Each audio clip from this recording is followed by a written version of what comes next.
After a determined victory on the road at Lincoln in midweek, Rovers return home looking to bring some of the winning formula they found on the road recently back with them. It wasn't pretty at the LNER Stadium, but it did earn Gary McSheffrey's side their third win in the space of a month and prove they aren't going to lie down in the bid for survival. They play their second South Yorkshire derby of the month this weekend as Darren Moore returns to the Eco Power Stadium for the first time since departing for Sheffield Wednesday almost a year ago. It's a derby with extra spice added to it as Rovers take on the Owls. Hello, welcome back to the Eco Power Stadium for the latest edition of the Inside Rovers pre-match show. Joining me to look ahead to this weekend, South Yorkshire derby against Sheffield Wednesday, former editor of the Doncaster Free Press, Liam Hoden, and Rovers midfielder Josh Martin. Josh, I imagine going into this one off the back of that win at Lincoln on Tuesday, it's given the lads a massive boost. Yeah, I mean, the win on Tuesday was massive. Obviously, for us, for the fans, for the whole team. Obviously, coming away from Portsmouth was disappointing, but you know we bounced back very well, and it was a massive 3 points. Liam, I suppose you've been in the news a little bit recently for once, rather than writing it. How are you after a little bit of a change up? Yeah, a bit of a change up, enjoying a little bit of freedom before I get back on into employment. But yeah, it's not been too bad. A busy one coming up then. Let's take a look at what's ahead on the show tonight.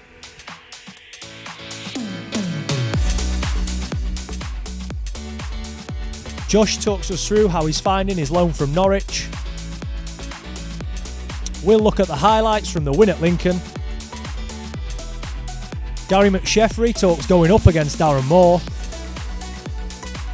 And Lirat Hassani discusses why the Football Welcomes project is so important to him.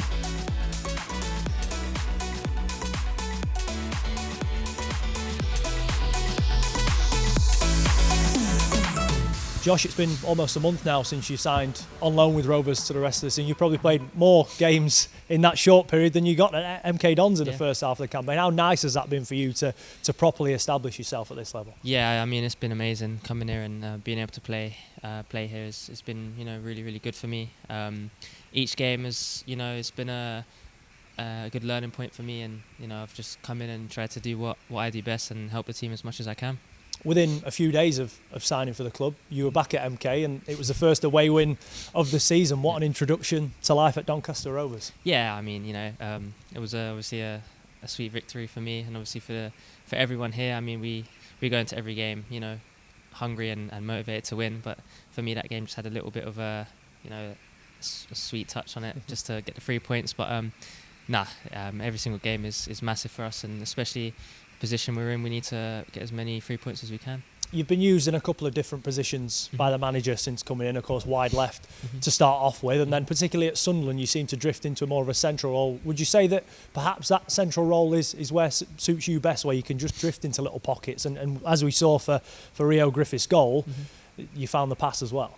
Yeah, I mean every game's different, so teams, they set up differently against us. Some teams will play a wing back, some play with a back four, so it's kind of trying to utilise the space that we have given to us, and I can play along the front three as a top of the diamond, as a 10 or as either side on the wing. I mean, the other night we played with two strikers, me and Ria up top, so it changes kind of based on the team we're playing, and we're just adapting every single game. How have you found that? Because obviously being a footballer, you turn up every weekend or every Tuesday night and play for 90 minutes, but the difficult side of it is having to adapt to every single opposition, isn't it? Especially as an attacking player, when you're then asked to do the defensive side of things, it can be a little bit new to you and take some time to learn it as well. I think that's just kind of the life of a footballer. You have to be able to adapt and be prepared to play in a position that's not yours or you're not comfortable in playing in, and just being 100% ready for it and willing to do the work. Liam, Josh, of course, one of 8 new signings in January. Rio's hit the ground running with a goal. Josh has played a big part, though, in the form that Rovers have showed in taking a good few points since he signed. It certainly has. And what Gary McSheffrey really wanted to do in January were bring in things that Rovers didn't already have, and he certainly did that in Josh, and the ability that he's got in a variety of positions, as you've touched on, and he has made a massive impact, particularly at that top end of the pitch where Rovers were desperate for a bit of injection of life.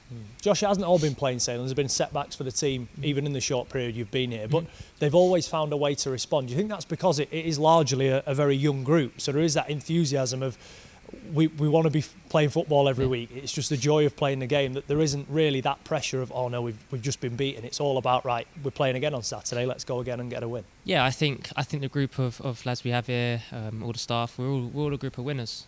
We don't like losing, and obviously if we ever come back from a game and we don't win the game, we're all really upset, and we go into the next game, as hungry as ever, and we work as hard as we can on the pitch and in training to get the 3 points in the next game. So yeah, I think we're a young group, but we go into some games, and sometimes we might not win, but we go into every game hungry, motivated, and willing to win. Yeah, it was a gritty performance from Rovers at Lincoln on Tuesday night. Here are the highlights from another massive 3 points.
Liam, it was a massive 3 points. It may prove to be even bigger in the context of the season come the end of April, but for a game where Rovers didn't have a lot of the ball, I think 30%, if that, with the stats, to still come away with a 1-0 victory, it's something about the LNER Stadium that Rovers are a fan of.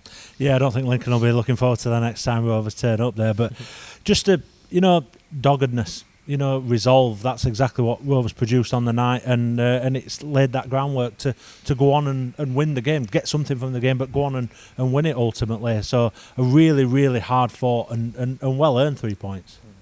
Josh, I think the manager said that Rovers aren't going to stay up by playing champagne football for the remainder of the season. It's not all going to be pretty. There are going to be dogfights like we saw at Lincoln, like we saw at Sunderland and MK Dons.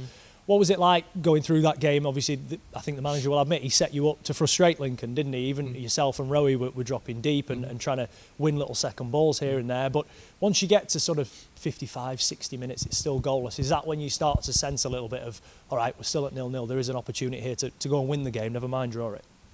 Yeah, definitely. I think having a game where you don't have so much possession in the game, it can go two ways. You can either get frustrated as a team, or you just stay disciplined and you stick to the game plan. And obviously we stuck to the game plan and we frustrated Lincoln, and obviously we got one little counter and we got the penalty and obviously the goal. So that the game on Tuesday was a very difficult game because Lincoln, they played really well, I thought. So we done really well to defend them and stay strong together. Liam, it's slightly hard to know what to expect from Rovers in terms of in games like that. We've often seen this season, before Josh's time at the club, that when a goal goes in, if, for example, one of the chances Lincoln had in the first half had hit the back of the net, it could have been a long night. But once Rovers went ahead, you never really feared, did you, that they were going to be pegged back or Lincoln were going to come back into the game, because they're so good at, when they go in front, having the ability to see games out. Yeah, it's all important, that scoring first. They're in such a strong position when they do that, and as you say, it didn't really look under threat after that, which given the the balance of possession and things like that, it's a it's a point of note for how well Rovers defended as a unit to keep Lincoln at bay. And Gary McSheffrey went with a back 3/5 to frustrate. I suppose the difficult thing then is, if you wanted to go 4 at the back, it's hard to really drop any of that back 5 for this weekend's game, for example. Yeah, all did really well. All of them. Roshan Williams, since he's come back in, when he's been able to play those 90 minutes, he's been great, and it's really given himself something to think about, something for Gary McSheffrey to think about. And obviously Tom Anderson still to come. So a lot of competition at the back, and they're all thriving. Josh, there was of course the break in play midway through the second half for the Lincoln supporter who was taking ill. Of course, we wish him all the best. What was it like when obviously the players are coming off the field, you're back in the dressing room, it's sort of a mini half time with a quarter of the game to go? What were the messages from Gary then? Was that the time when he sort of went, right, we've done it for now to get to 0-0 with a quarter left, now's the time to start trying to turn the script? Yeah, obviously, very, very sad what happened, but obviously I wish him the best as well. It was good to see that I think he got home safely, which is massively important. And then, yeah, it was kind of strange, obviously, for myself, I think for everyone, because we're a young team. I don't think anyone there has experienced that before, so coming in like that was kind of like, we had to do another warm-up, so it's kind of like the start of the game again, but Gaffer just literally said, we after this break we go out there and we get at them, and we show no fear, and because at half time it was a bit, we know what's going to come from them now it's our turn to go at them, and obviously I think it was a couple of minutes after the break we got the penalty, so it was a good turnaround and we came out strong. Now, of course, there will be a familiar face in the opposition dugout when Rovers take on Sheffield Wednesday this weekend. But Rovers boss Gary McSheffrey says he's looking forward to going up against former colleague Darren Moore. They are a team that like to play it out from the back. It's brought some success and some failures this season, but it's a way in which everybody at Doncaster Rovers will know how Darren Moore's team play. Yeah, listen, Darren's really good at playing through the thirds. His patterns of play are really good, how he gets his team playing. But I think he knows with that Sheffield Wednesday team as well, I think he can be adaptable. He's got two good strikers at the minute in Patterson and Mendes Lang that are fast, can mix it up. They're physical, quite good all-round players. So I think they can adapt and mix their game up quite well. So it's one that we're going to have to be cautious with and be ready for whatever they throw at us, because as I say, they can play out and they're good at it, but they've got pace to go direct as well. What do you make of the job he's done at Hillsborough? I think he's took a bit of slack on the odd occasion, but they're still up there, they're still there and thereabouts, aren't they? And bar a defeat against Rotherham, they were on a really good run of winning probably 4 or 5 on the spin. So, I think he's built a decent enough squad. He's got a few injuries obviously at the minute as well. We know that feeling here. And with some key players out, you can't constantly get the way you want to play and the messages you want to the players. But he's still up there, he's still up and about it, and they'll be right in the mix till the end, I feel. Liam, of course, a familiar face, Darren Moore. Almost a year now since he left. It's gone unbelievably quick, hasn't it? But I imagine there'll be a fairly mixed reception, more negative than positive, I think, from the Rovers supporters, but a little bit understandable given the sort of circumstances of his departure. I think whenever a manager leaves mid-season for another club, and particularly a local rival as well, it's always guaranteed that when he comes back, his reception will not be particularly great. Obviously, what happened to Rovers after that, the decline, they'd probably already started on that decline, but it continued right till the end of the season. So, yeah, I don't imagine there'll be too many really well wishes for Darren Moore this weekend. Knowing him as we do, though, I can't imagine that will make too much of an impact on him. Not at all. He'll brush that off, and he'll have a smile for anybody, whatever reaction he gets. And Gary McSheffrey, he's spoken in the press as well about not thinking too far, if that makes sense. All about the next game, and people are saying Rovers need to win 1 in 2, they need to do this, they need to do that. Well, you can only do that by taking things step by step, Josh. And that's exactly what we're doing. We're just taking it game by game and going into every game, like I said earlier, hungry, and we got that fight to win every single game. So we're just taking it game by game, and looking forward to the next one each time. How important has he been, the manager, in keeping everyone grounded? Even when you go to Sunderland and win, you need to remember that 3 days later you play Ipswich and you've got to get yourself up for that game, for example. Yeah, he's been unbelievable. To be fair, it's more of we've won this game, but there's no time to enjoy it. It's on to the next one, and I think that's the brutal nature of football, especially in League One. Is you got a game 2 days later, 3 days later, and you have to just get ready for that one. Liam, Gary and Darren, both sort of calm figures on the touchline, although both very different characters off the field as well. Yeah, they are. They certainly are on the touchline. Darren does get probably a little bit more animated than what Gary does, but that's I think Frank Sinclair makes up for that imbalance. But yeah, no, they are very, very different characters. And I think there's a lot of sort of quite brutal at times honesty from Gary McSheffrey. Darren kind of plays his cards close to his chest, so certainly when he's speaking to the media. But yeah, Gary lays a lot out there, and it's been really insightful actually listening to Gary McSheffrey, what he's had to say about tactics, but also his own approach. This is his first job. He's learning, as he admitted, and been really, really open about admitting things the mistakes that he's made. So it's been, as I say, it's been really good, listening to him and what he's got to say on that front. But yeah, been an interesting duel this weekend. Just going back to the end of the Lincoln game as well, we saw Gary and Frank leading the players over to the 1,000 Rovers fans that had travelled to the LNER Stadium. And because at Sunderland the fans are so far away, they didn't really get to experience, and I know Josh as well, that because you're so far away, you can't really soak it up. Whereas on Tuesday night, it was the first time for a long time we've seen the players be so close to the supporters and be able to celebrate a victory in style. It was great to see. It really kind of capped off the night, a really good night for Rovers, and to see that at the end, really, really good. As you say, there's not been too many occasions, obviously with the results, but obviously the Sunderland one, and even at Milton Keynes are quite far away on that one. So good, and the Rovers support on the night, fantastic. It was a difficult night for Rovers. A lot of, as you said, we're not having the ball too much, but the fans were right behind them all the way, and I think everybody deserved that at the end.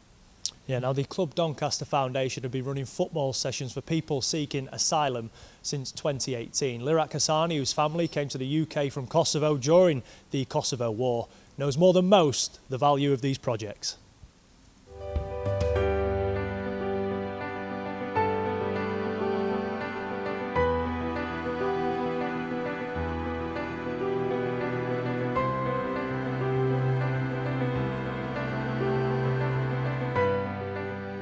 It's really good, seeing everyone just having fun playing football. Obviously it's a very good project just to help people get out of the house, get up to something, and obviously football, people from everywhere, and it just helps them get along. Obviously there'll be people there speaking different languages and from different places, but out there obviously it'll bring them all together, and it's great obviously for building relationships, just making friends and stuff.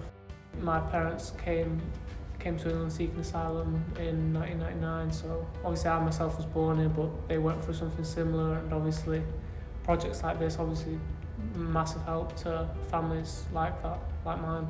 Football is something where people can connect regardless of the situation, and makes you forget about everything else going on, so definitely makes me proud, because obviously my family going through something like that, you'd want your club, to help if he was in that situation, to see them helping people in that sort of need. It's obviously very good. The foundation are holding a boot drive for people to donate. The Rovers squad are part of it, and you can donate at the Foundation Fitness Gym during their opening hours. And Liam, on to the game on Saturday then, the second South Yorkshire derby of the month, and the end, I suppose, of a run of fixtures against the top teams in the division. And what a way it would be for Rovers to head into the final 12 games of the season with 3 more points under their belt. Certainly would.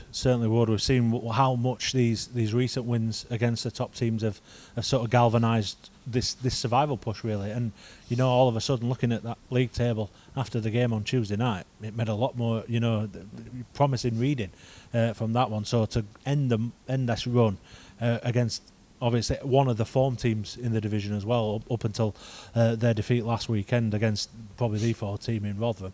It'd be a massive result to carry forward. Josh, how key is it that Rovers start turning points on the road into points here, though, because you can't always be relying on form away from home, can you? It'd be nice to strike a bit of a balance where you can pick up points regularly, whether you're here or on the road. Yeah, definitely. I think we do need to get a win at home. I think it will bring all the fans and everything together as well, and lift the whole squad. I think we've had 3 now very good away performances, and we come home and we've lost the next one, so we're going into the next game obviously knowing that, and giving our all to try and win the game. Liam, Sheffield Wednesday just outside the playoffs at present. You went back against them making a late run and getting in there, only a handful of points, even off 4th place. I think at the minute it seems like the top 3 are pretty settled, and anything below them, anything could happen really. They are a little bit vulnerable though. They've lost the likes of Morecambe and they've lost at Shrewsbury. They've drawn against Wimbledon and Cheltenham on the road. They're very good at Hillsborough. Maybe a little bit vulnerable when they go away from there. Yeah, it's not. It took a while for it to click into place for Wednesday, and I think only recently you would say that it has in this run that they've had. I think they played really well against Rotherham last weekend, but Rotherham did what Rotherham do. You know, they took the chances when they came. So yeah, they're in a good patch of form at the minute. You would look at them as probably, of the teams that are not currently in there, the ones that most likely to make it in there. So, but they're a strong team. They've had their injury problems. They've had more injuries again this week. Nathaniel Mendez-Lang obviously out, but they've got the squad to more than make up for it. You know, a ridiculous squad. So it'll be a tough game. We know it's going to be a tough game. But as you said, they have got some vulnerabilities. You know, we've seen Darren Moore's sides when they were here have vulnerabilities, particularly if the opposition team can frustrate, which I think kind of explains some of the results that they've had. That's probably still a trend. So it's there for Rovers. You know, confidence should be high. It is high, and go out and cause another upset. The wind and the rain not too bad as we film this right now. However, over the weekend it's expected to get worse. Because Sheffield Wednesday have got the experienced players, have got the Barry Bannons of this world, do you feel that the conditions could make it something of a leveller for Rovers? It potentially could. You know, it were difficult. It weren't great the other night as well at Lincoln. So it's any advantage that you can get in any way, whatever. If you can use the elements to your advantage, then go for it. And Josh, with more than 4,000 visiting fans expected, you'll be hoping to quieten them down fairly early, won't you? Be more of a lift the crowd here and get us overpowering them. That'll be the main thing, yeah. Liam, I won't ask Josh for a prediction. I will ask you for one. How do you see it going? I'm quite confident about this one, actually, from a Rovers perspective. I think maybe edge it. I'm going to go for my old favourite in 2-1. Decent. Josh, thanks for your company. Thank you at home for watching on as well. Get down to the Eco Power this weekend for a massive South Yorkshire derby for both teams as Rovers take on Sheffield Wednesday.